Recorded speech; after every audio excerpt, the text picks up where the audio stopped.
Hello and welcome back to the channel, and in today's video we're going to be continuing the Power BI to Microsoft Fabric transition guides series. So after a bit of an introduction to the series, we first looked at how to set up your environment in Microsoft Fabric. So how to set up capacities, workspaces, access control, security, all of that stuff. We then looked at how to get data into Fabric using either data pipeline, data flow, shortcuts, notebooks, all of that kind of stuff. In my last video, we looked at where to store the data. So are you going to choose a data warehouse, a lakehouse, or a KQL database? And so in this video, it makes sense that we continue that path and look at the next step really, which is how do we connect data in our data stores, so in a lakehouse for example, to Power BI. So how do we build semantic models on top of lakehouse data? And we're going to explore in a bit more detail something called direct lake mode, which if you're a Power BI developer, you've probably already explored a little bit already, because I know for a lot of Power BI people, this is the number one feature, and we'll explore a little bit about why that is and the benefits of direct lake, as well as some of the configuration options that you need to bear in mind just to make sure that it's working correctly for your requirements. So the starting point for this video is that we've got some tables in a lakehouse. We've got 4 tables here, and these tables represent Yelp review data. So the dataset comes from Kaggle, and Yelp is a website where you can leave reviews on businesses and restaurants and things like that. And this is a collection of all those different reviews. So we've got a reviews table, which links to the business table, and it also links to the users table. And in total, this dataset is around 9 gigabytes. So it's not absolutely huge, but it's good enough to try out some of these capabilities in direct lake mode. So I've got this data into the lakehouse using a Python notebook. So I've used the Kaggle Python library, which connects to the Kaggle API, pulls some JSON from the API, and then it saves it into our lakehouse here. And then I converted that into lakehouse tables. Now I'm not going to be going through this code here, but if you do want to have a look at the data engineering aspects of this, then what I'm going to do is I'm going to download this notebook and I'm going to upload it into the school community. So if you do want to follow along at home with this example, then go to the school community. I'll leave a link in the description below if you want to follow along at home. And so we've got these tables here, and now what we want to do is build a semantic model that connects these data sets. We want to build some measures on top of that to kind of encode our business logic and do some calculations that we then want to visualize in a Power BI report. Okay, so here we are in the workspace, our workspace, and in this workspace we have our lakehouse. So that's the one with the 4 tables that we just saw. And attached to this lakehouse, we can see that we have 2 objects directly connected to this lakehouse. We have the default semantic model, so that's suffixed with default to indicate that that's the default model for this lakehouse. And also the SQL endpoint, right? So I just want to discuss what the default semantic model is in a bit more detail here. Every time we create a lakehouse, we get a default semantic model as well. Now, one thing to bear in mind with this semantic model is that it doesn't actually automatically update. There is a setting. If you go to the SQL Analytics endpoint and then go on settings, here we can find the settings for the default Power BI semantic model. And there's this setting here called sync the default Power BI semantic model. And by default, this is turned off. And what this means is the first time you create a lakehouse, it's just going to be an empty default semantic model, right? And then when we add new tables into that lakehouse, if this setting is off, then the default semantic model is never going to update.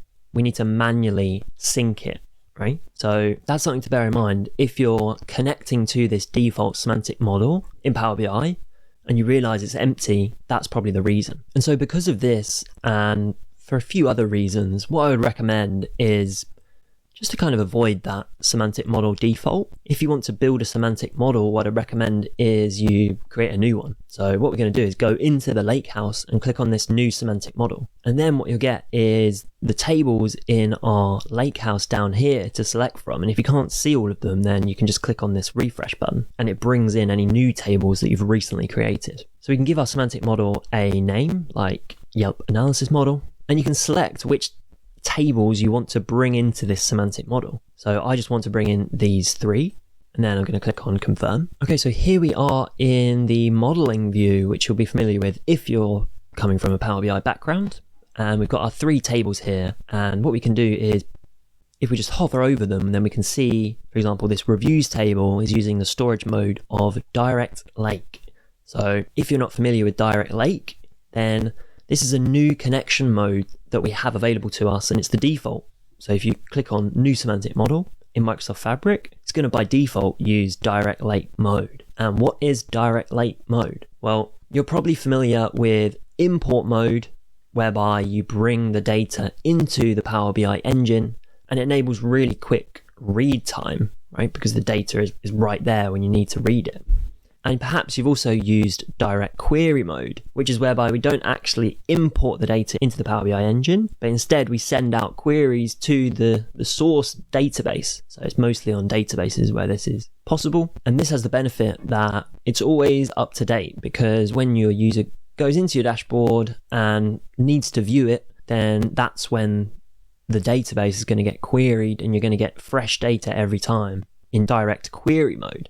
But the problem with that is that it takes a long time to get that data back, because it has to go to the database, perform the SQL query, for example, and then return the results back to you. And so with Direct Lake, we get some of the benefits of import mode and some of the benefits of direct query mode. Direct Lake is similar to direct query in that it reads directly from the data source, and our data source is Delta Parquet tables in OneLake. So how Direct Lake works is when your user logs into a dashboard, for example, and they want to look at this specific page of a dashboard, then Power BI will query the Delta Lake tables directly in OneLake and return the results very, very quickly. Now, I can do that because of a number of tricks that's being done under the hood. Number one is it uses a feature called on-demand loading, which means that it's only grabbing the data that it needs for that specific view or for that specific query that's being done by the Power BI engine. So it doesn't bring back that 9 gigabytes of data every time. It only brings back the data that the user needs in that specific instance. So it's very quick. There's also some quite clever transcoding that's done on these Delta Parquet files to basically speed up that read performance. So that's a little bit about Direct Lake and what it is and how it works. And so just to underline the benefits here, the user is getting really quick read access to very, very large data sets, and they're getting fresh data, right? So there's no hourly refreshes required, no data going a bit stale. No, they're logging into Power BI, and that query is generating fresh data every time. So the user is getting a real-time experience, even though these data sets can be very, very large. Okay, so let's connect up this semantic model, and we can create relationships between these tables just by dragging the keys of both tables from one table to the other. So here we're connecting from the business table to the reviews table, and this is actually going to be a one-to-many, because businesses is my dimension table and reviews is my fact table. So let's just change that.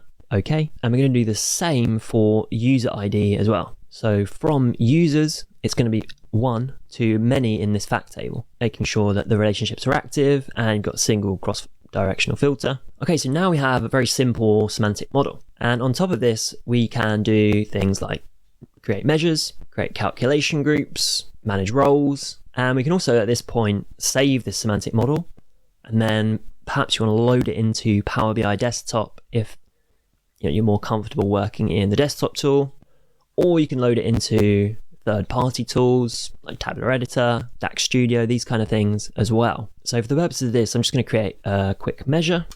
So I'm just going to create a row count on the reviews table just so that we have some DAX in there so that you can view that in the next section. Again, one thing to bear in mind is that there's no save functionality in this semantic model editor view. It saves automatically, so you don't have to worry about that. All right, so now we have our semantic model built, a very simple one. Now we can create a report. So if you click on new report, it's going to take you through to the report creation editor. Not sure if that's the real name, but a place where you can create your own Power BI reports. Now you can see that we've got the Power BI canvas here ready to build our visuals. Okay, so now I'm going to create just some basic visuals just to show you what this looks like. I have actually included this DAX measure in the wrong table, but it's what it is. And you can see how quickly that loads, right? So I've just clicked there and very quickly it's loaded, or it's performed the count of 7 million rows and put it onto the canvas, right? So it's very quick to do that calculation. And the fact that we can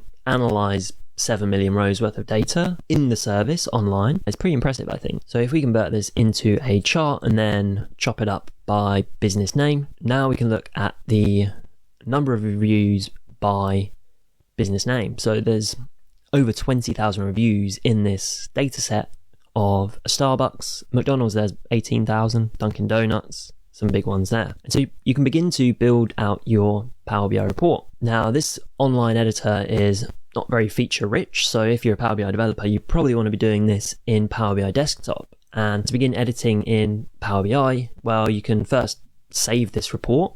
If you give it a name, Yelp model. Then once we've got our report saved, then we can just download it as a PBIX. Now, what you're probably going to want to do is choose this option here, copy of your report with a live connection to the data, because we don't want to be downloading 9 gigabytes of data, and it could be a lot more than that. So generally we want to click this live connection to data online. That's going to give us this PBIX file that you can open in Power BI Desktop and continue with your report creation process. So this is what it's going to look like when you're in Power BI Desktop, and you notice we have the model view and the report view. So you can't actually do any sort of transformations on that data other than creating new measures, for example. It's similar in a way to how direct query mode works in that respect. Now I'm just going to go back to my semantic model in the service here, because I just want to point out a few configuration options that we need to bear in mind when we're looking at direct lake and direct lake mode behavior. So the first one is, if you click over to the model tab here on the right hand side,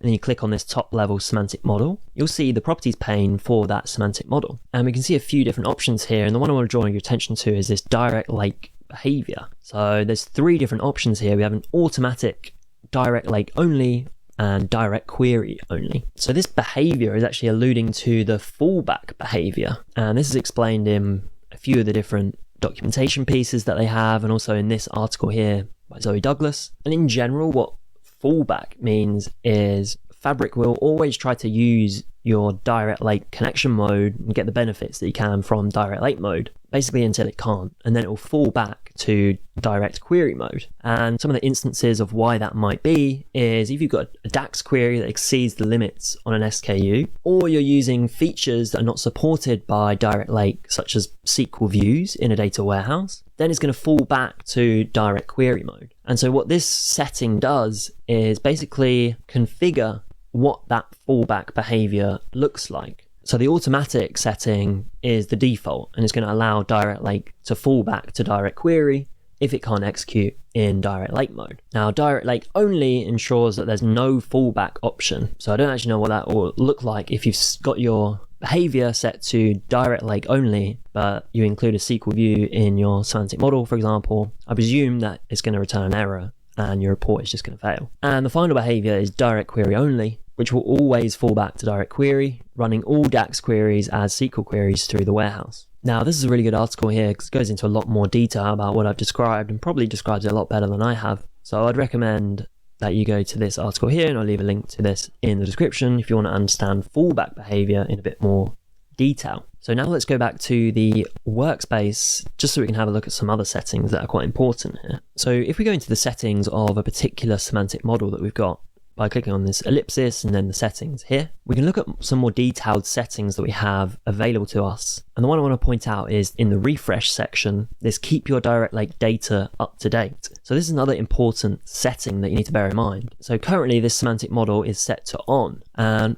what that means is when you change your data in one lake, it's automatically going to be reflected in that direct lake table. Now, this might be what you want in some instances, but in a lot of other instances you might not want that. Say for example, you've got a chain of transformations being done on a particular data set.